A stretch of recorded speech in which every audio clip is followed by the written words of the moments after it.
সব অপরাধীকে আইনের মাধ্যমে উপযুক্ত শাস্তি দেওয়া হবে বলে জানিয়েছেন ডাক্তার ইউনূস। অন্তর্বর্তীকালীন সরকারের প্রধান উপদেষ্টা প্রফেসর ডাক্তার মোহাম্মদ ইউনূস বলেছেন, সরকারি প্রতিষ্ঠান দিয়ে স্বৈরাচার সরকার নিজেদের ক্ষমতা কুক্ষিগত করে রেখেছিল। তারা এসব প্রতিষ্ঠানে হারানো গৌরব ফিরিয়ে আনবেন। বলেন, যারা অপরাধ করেছে তাদেরকে আইনের মাধ্যমে বিচারের আওতায় শিগগিরই উপযুক্ত শাস্তি দেওয়া হবে। একথা সব মন্ত্রণালয়, সংস্থা, দফতর, শিক্ষা প্রতিষ্ঠানের জন্য প্রযোজ্য। সর্বত্র অপরাধীরা বিচার হবে।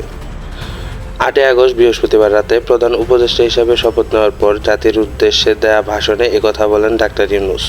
তিনি বলেন, প্রত্যেকটি অফিসের দায়িত্বরতরা নিজ নিজ দায়িত্ব পালনের মাধ্যমে দ্বিতীয় স্বাধীনতা উপভোগ করবেন।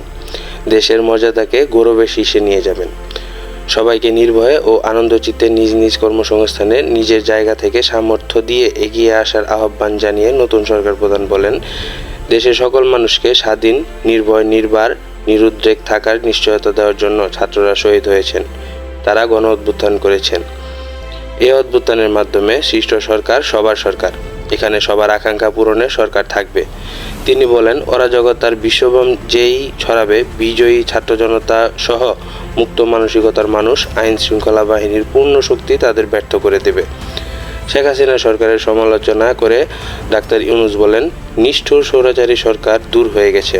কাল সূর্য উদয়ের সাথে সাথে গণতন্ত্রের, সুবিচারের, মানবাধিকারের, নির্ভয়ে মত প্রকাশের পূর্ণ স্বাধীনতার জন্য, সকলে স্বাচ্ছন্দ্যে জীবন ধারণের সুযোগ প্রদানের জন্য সচেষ্ট সরকার বলিষ্ঠ সান্নিধ্য ও সহমর্মিতা দলমত নির্বিশেষে সবাই উপভোগ করবে। এটিই আমাদের লক্ষ্য।